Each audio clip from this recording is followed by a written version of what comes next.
tentang tanda-tanda dari tanda-tanda kiamat kecil. Salah satu keimanan seorang muslim ketika bicara soal arkanul iman, rukun iman yang 6 itu, salah satunya adalah al-iman bil yaumil qiyamah, al-iman dengan hari kiamat atau hari akhir. Lah salah satu keimanan kepada hari akhir adalah adanya kiamat. Dan kita harus yakin bahwa kiamat itu pasti terjadi. Dan kiamat sendiri memang ada dua. Ada yang disebut dengan kiamat kubra, kiamat besar, kehancuran alam semesta. Tapi ada juga kiamat sugro, itu yang pasti. Apa itu? Kematian. Kata Nabi SAW, "Idza mata ahadukum faqad qamat qiyamatuhu." Kalau salah seorang di antara kalian meninggal dunia, berarti tegaklah kiamat kepadanya. Artinya walaupun kita tidak menemui kiamat besar, dan kita berlindung supaya kita tidak menemui kiamat besar, tapi setiap jiwa pasti akan mengalami kiamat kecil, cepat ataupun lambat. Tapi yang ingin kita bahas adalah tanda-tanda kiamat kecil yang memukaddimahi tanda-tanda kiamat besar. Tidak banyak muqaddimah karena banyak juga pembahasan. Di antara tanda-tanda kiamat kecil adalah diutusnya Nabi SAW. Kata Nabi SAW, "Bu'ithtu ana was-sa'ah kahataini." Diutusnya aku, kata Rasul, dan hari kiamat itu seperti ini. Kemudian Rasul menunjukkan dua jari, jari tengah, kemudian telunjuk dan jari tengah, kemudian dirapatkan seperti ini. Artinya antara diutusnya Rasul dengan kiamat itu sudah dekat. Kenapa? Karena sudah tidak ada nabi lagi masalahnya, dan tidak ada umat lagi.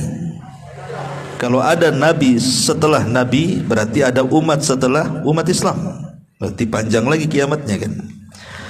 Tapi karena tidak ada nabi berdasarkan nas hadis Rasul yang dikeluarkan Imam Bukhari, kata Rasul, "La nabiyya ba'di," tidak ada nabi sepeninggalku, berarti umatnya adalah umat akhir zaman. Kita ini umat akhir zaman, berarti setelah umat Islam tidak ada lagi, tinggal nunggu kiamat saja. Kemudian yang kedua, wafatnya Nabi SAW. Wafatnya Nabi SAW disebutkan di dalam hadis, "U'dud sittan baina yaday sa'ah." Kata Nabi SAW, hitunglah 6 tanda menjelang datangnya kiamat. Salah satunya kata Nabi SAW, "Mauti," kematianku. Artinya kematian Rasul itu tanda dari tanda-tanda kiamat kecil. Kemudian yang nomor 3, penaklukan Baitul Maqdis. Dan itu juga disebutkan dalam hadis, "U'dud sittan baina yaday sa'ah." Hitunglah 6 tanda menjelang datangnya kiamat. Kemudian Rasul menyebutkan Fathu Baitul Maqdis, ketika Baitul Maqdis sudah dibuka, dimenangkan kaum muslimin. Dari zaman Nabi SAW sebenarnya Rasul itu sudah berusaha membebaskan Palestina. Dari zaman Nabi, bukan hari ini saja. Dari zaman Nabi SAW Rasul itu sudah berusaha untuk membebaskan Palestina. Karena Rasul juga sudah ke Palestina. Karena kita tahu bahwa kebiasaan bangsa Arab itu mereka berniaga. Dan jalur perniagaan orang-orang Quraisy Arab itu kalau tidak ke Yaman, ke Palestina, ke Syam. Dan Rasul sudah sampai di sana. Lah ketika Nabi SAW diutus menjadi Nabi dan Rasul, kemudian hijrah dari Mekah ke Madinah, Rasul sudah mulai membebaskan Palestina yang ketika itu yang menguasai Zionis Nasrani. Kalau sekarang kan Zionis Yahudi. Ketika itu yang menguasai Zionis Nasrani di bawah kekuasaan Imperium Romawi. Dan mukadimahnya di perang Mu'tah, kemudian di perang Tabuk. Di perang Tabuk Rasul memimpin langsung melawan orang-orang Nasrani yang menguasai Palestina. Dan sudah sampai di perbatasan. Tabuk itu sudah, kalau sekarang Yordania, itu sudah perbatasan Palestina, dekat gitu ya. 3 bulan Nabi SAW berusaha untuk menaklukkan, tetapi kemudian karena lihat kekuatan mereka orang-orang Nasrani jauh lebih besar, maka Nabi pulang kembali untuk mempersiapkan pasukan yang lebih besar. Lah ketika itu Nabi SAW memerintahkan untuk menyerbu kembali di bawah kekuatan Usamah ibnu Zaid. Usamah ibn Zaid, anak angkat, cucu angkat Nabi, putra daripada Zaid ibn Haritha. Tapi belum pasukan ini diberangkatkan, Rasul meninggal. Artinya kan sudah ada upaya tuh, mulai dari perang Tabuk, kemudian mempersiapkan pasukan Usamah bin Zaid. Di zaman Abu Bakar pasukan ini kemudian diberangkatkan. Dan di zaman Umar Baitul Maqdis takluk di tangan kaum muslimin. Artinya dari zaman Rasul, zaman Abu Bakar, zaman Umar barulah runtuh Baitul Maqdis. Dan terulang di zaman Salahuddin Al-Ayyubi. Dan kelak pada menjelang kiamat, dekat-dekat kiamat, maka Baitul Maqdis akan menjadi pusat kekuatan kaum muslimin di tangan Al-Mahdi Muhammad ibn Abdullah. Artinya Baitul Maqdis pernah dikuasai kaum muslimin. Kalau sekarang dikuasai Zionis Yahudi kan, di tepi barat gitu ya, kecuali jalur Gaza itu yang sekarang perang sama Hamas tuh ya. Tapi di sini di antara tanda-tanda kiamat adalah penaklukan Baitul Maqdis. Kemudian yang keempat, tersebarnya wabah taun amwas, dan ini sudah terjadi. Kata Nabi SAW, "Uduz sittan baina yaday sa'ah." Fadzakara minha thumma mutan ya'khudhu fikum kaqu'asil ghanami. Hitunglah 6 tanda menjelang datangnya kiamat.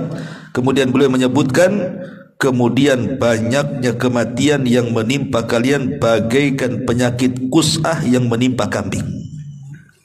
Maksudnya dalam satu waktu itu banyak orang mati, seperti penyakit kambing, penyakit binatang itu. Coba kayak kemarin pas hari raya kurban ke berapa tuh kan, nggak ada sapi, nggak ada kambing karena terkena penyakit kan sapinya, banyak yang mati kan. Lah di zaman Umar bin Khattab radhiyallahu an, Umar ini pernah mengutus Abu Ubaidah bin Al-Jarrah untuk menaklukkan kota Amwas namanya. Masalahnya ketika itu kota itu terserang wabah taun. Umar meminta kepada Abu Ubaidah, jangan masuk, jangan. Tapi Abu Ubaidah malah mengatakan, apakah engkau akan lari dari takdir Allah wahai Amirul Mukminin? Kata Umar, kalau yang mengucapkannya bukan kamu, sudah kutebas lehermu, katanya. Sayang aja kamu. Karena Umar sayang dengan Abu Ubaidah. Kata Umar, ya, saya lari dari qadar Allah tapi ke takdir Allah yang lainnya, katanya. Tapi Abu Ubaidah kekeh tidak mau meninggalkan kota itu. Akhirnya Allah takdirkan meninggal terkena taun. Termasuk Mu'ad bin Jabal, satu keluarga juga terkena taun. Lah taunnya disebut Amwas karena terjadi di kota Amwas, daerah kekuasaan Romawi ketika itu. Ini yang keempat. Kemudian yang kelima, berlimpahnya harta dan tidak memungut sedekah. Kata Nabi SAW, la taqumus sa'ah hatta yakthura fikumul mal fayafid hatta yuhimma rabbal mali man yaqbaluhu minhu sadaqah wa yud'a ilaihi ar-rajulu fayaqulu la rabba li fihi. tidak akan terjadi hari kiamat kata Rasul hingga harta benda banyak melimpah pada kalian, lalu melimpah ruah sampai-sampai menyusahkan pemilik harta mencari orang yang menerima sedekah. Dan seseorang dipanggil untuk menghadapnya, lalu dia berkata, aku tidak memiliki keperluan terhadap harta itu karena semua sudah kaya. Ini sudah terjadi di zaman siapa? Umar bin Abdul Aziz. Ya. Di zaman Umar bin Abdul Aziz, walaupun dia cuma 2 tahun berkuasa, tapi Umar bin Abdul Aziz berhasil menjadikan rakyatnya kaya semua. Dengan cara apa? Memiskinkan para koruptor, kemudian menerapkan sistem zakat dan menghapus sistem pajak. Betul-betul zakat itu diterapkan, dan yang menentang dihukum, dimiskinkan. Dari situ kemudian terjadi pemerataan sampai tidak ada orang miskin di zaman itu. Sedekah sulit karena semua orang serba berkecukupan itu.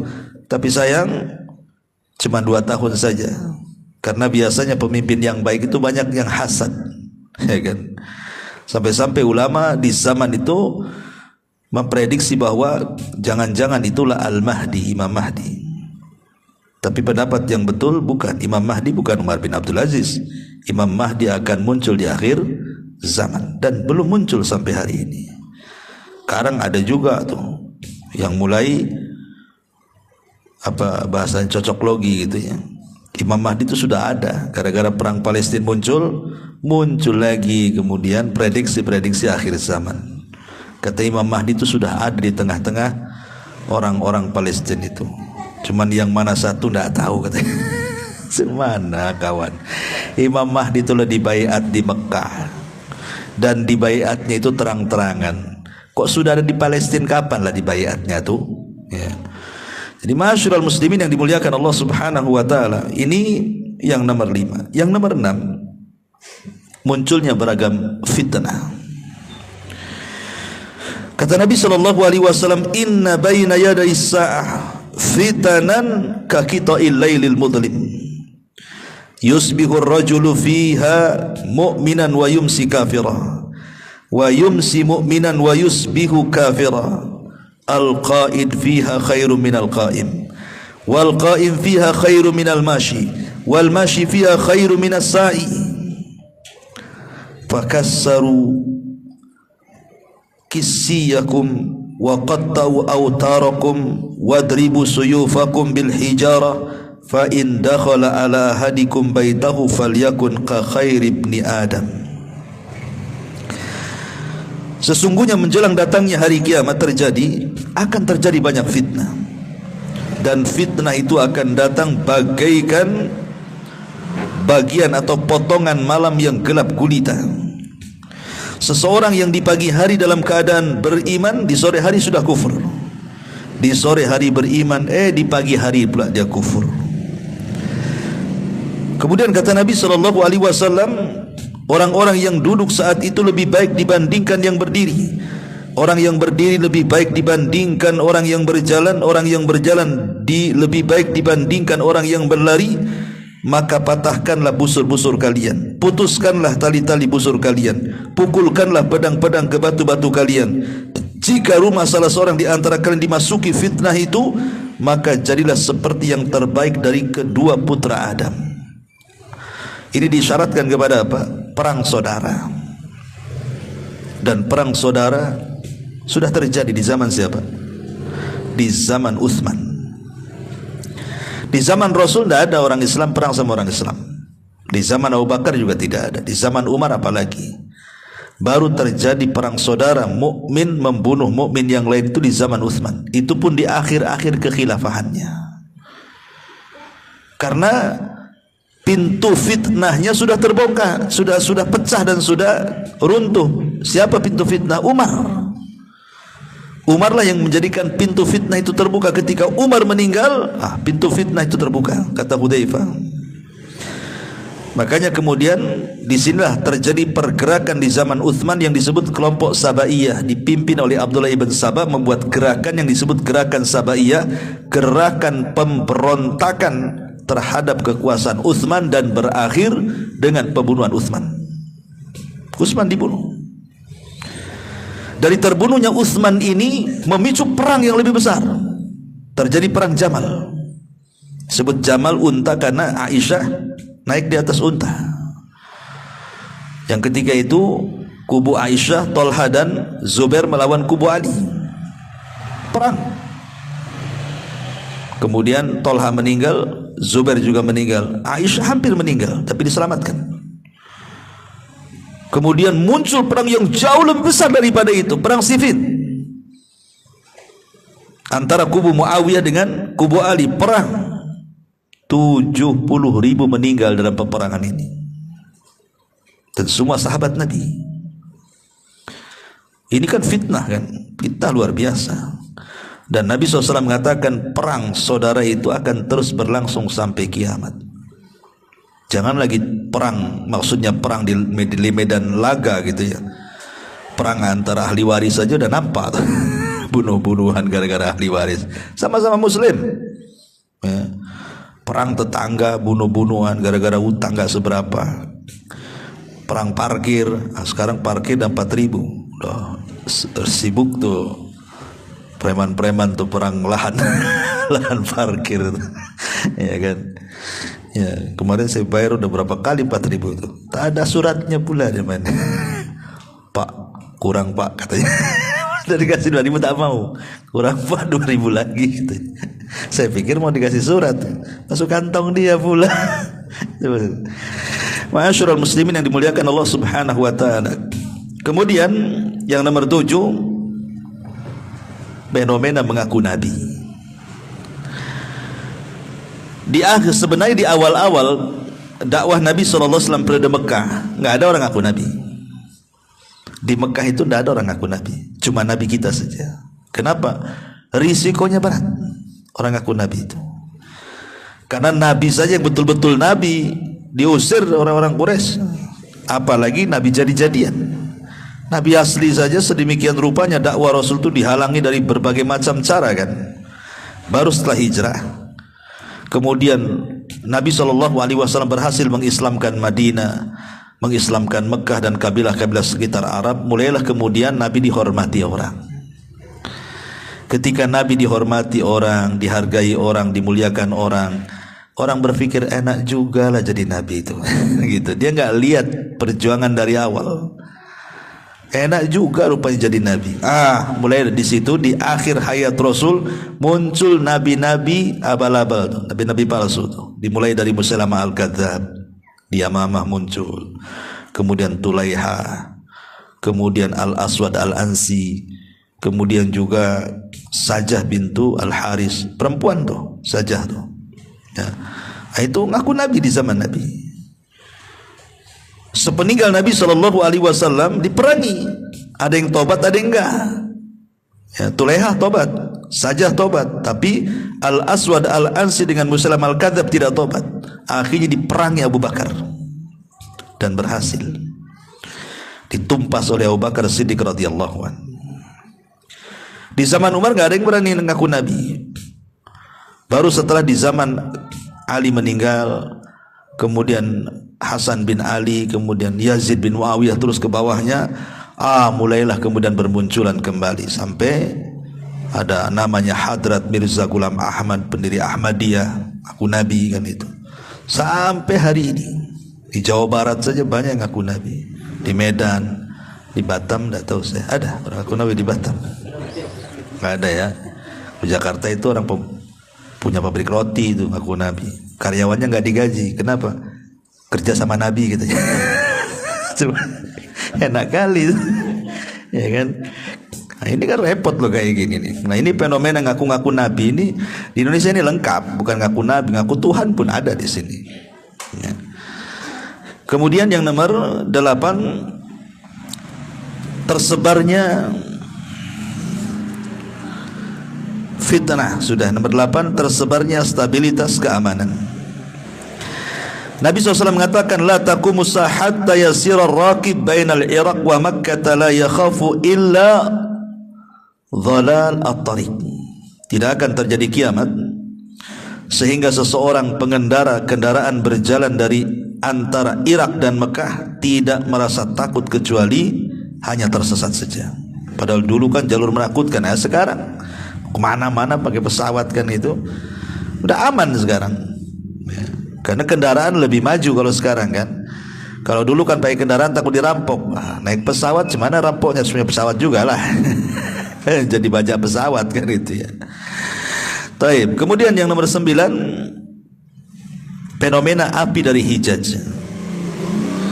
Kata Nabi SAW, la taqumus sa'ah hatta takhrujan nar min ardil Hijaz tudhi'u a'naq al-ibili bi Basra. Tidak akan terjadi hari kiamat sampai api keluar dari tanah Hijaz yang menerangi leher-leher unta di Basrah. Dan ini sudah terjadi. Sudah terjadi ya.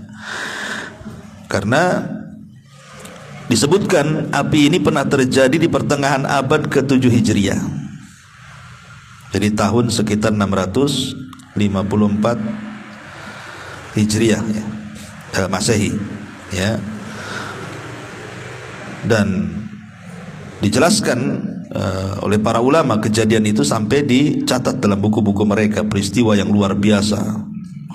Jadi muncul api, terangnya itu sampai ke Syam gitu ya. Kemudian juga yang nomor 10, peperangan dengan bangsa Turk. Maksudnya bangsa Turk di sini orang-orang Tatar, orang-orang Mongol. Dan ini sudah terjadi. Ya kan?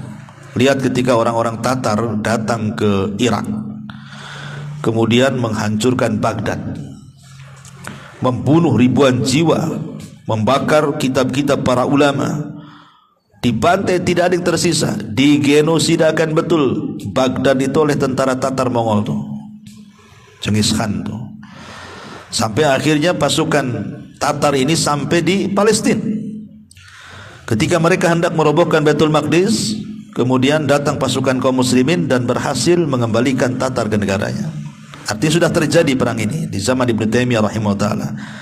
Kata Nabi SAW, la taqumu hatta yuqatila al-muslimina turk qauman wujuhahum kal mijanil mutraqa yalbasuna syi'ra wa yamsuna fi syi'r. Tidak akan terjadi hari kiamat hingga kaum muslimin memerangi bangsa Turk, bangsa Tatar, kaum yang wajah mereka seperti tameng-tameng dilapisi kulit. Mereka memakai pakaian yang terbuat dari bulu dan berjalan dengan sandal yang terbuat dari bulu. Kemudian yang nomor 11, peperangan dengan bangsa Ajam. Kata Nabi SAW, la taqumus hatta tuqatilu huzan wa karman minal a'azim khumral wujuh fatshal anuf sigharal a'yun ka'anna wujuhahum al-majjanul mutraqa ni'aluhum syi'ra. Tidak akan terjadi hari kiamat sampai kalian memerangi bangsa Quz dan bangsa Karman dari kalangan Ajam, kalangan orang asing bukan Arab, bermuka merah, berhidung pesek, bermata sipit, wajahnya mereka bagian tameng yang dilapisi kulit. Kayak antum-antum ini wajahnya. Dan sandal-sandal mereka berbuat dari bulu. Dan ini sudah terjadi. Kemudian yang nomor 12, hilangnya amanah. Hilangnya amanah adalah tanda-tanda kiamat. Kata Rasul, idza duyi'atil amanatu fantadiris sa'ah. Qala kaifa idu'atuha ya Rasulullah? Qala idza usnidal amru ila ghairi ahli fantadiris sa'ah. Jika amanah telah disia-siakan, maka tunggulah kiamatnya. Abu Hurairah bertanya, Rasul, bagaimana amanah itu bisa disia-siakan? Maka Rasul mengatakan, jika urusan diserahkan ke yang bukan ahlinya, tunggulah kiamatnya katanya. Sekarang sudah terjadi. Orang-orang yang belum layak memimpin udah bisa memimpin kan gitu. Belum layak menjadi seorang ahli fatwa sudah memberikan fatwa. Tidak layak memegang urusan agama, tapi dia paling terdepan seolah-olah dia yakin bisa mengelola agama. Banyak tuh. seperti yayasan-yayasan yang bergerak di bidang agama. Nah, ada ustadznya, orang-orang awam semua di situ. Tahu-tahu ketika ada masalah bingung sendiri, akhirnya pecah kongsi, keluarlah pasukan sakit hati. Gitu ya. Ya itulah kadang-kadang seperti itu. Nah, akhirnya hancur. Buat pesantren hancur, buat sekolah hancur, semua hancur karena bukan bidangnya kan itu. Suruh benerin motor mana bisa, yang ada dibongkar mesinnya tak bisa lagi dipasang. Udah biasa bongkar pasang bawang, jadi bongkar pasang mesin kan bukan ahlinya, itu bagian kecil saja contoh. Apalah yang besar daripada itu. Dan amanah ini mahal. Di zaman Nabi SAW saja, dari semua orang bangsa Arab itu, yang dapat gelar Shadiqul Amin, orangnya jujur dan amanah, cuma Nabi. Cuma satu loh. Itu di zaman Nabi. Di zaman orang-orang di zaman itu gitu, cuma satu yang dapat gelar Shadiqul Amin, itu Nabi kita tuh. Artinya sudah langka di zaman itu. Lah di zaman itu saja langka, gimana di zaman sekarang? Lebih langka lagi. Bahkan kalau ada orang udah nampak jujur-jujur, kemudian hidup di tengah para pengkhianat, hitungan detik aja udah berubah tuh jadi bunglon tuh. Pasti akan ke bawah orang-orang yang tidak baik kan? Karena bagaimanapun kawan itu bisa mempengaruhi. Masyarul muslimin yang dimuliakan Allah Subhanahu wa taala. Yang nomor 13, diangkatnya ilmu dan tersebarnya kebodohan.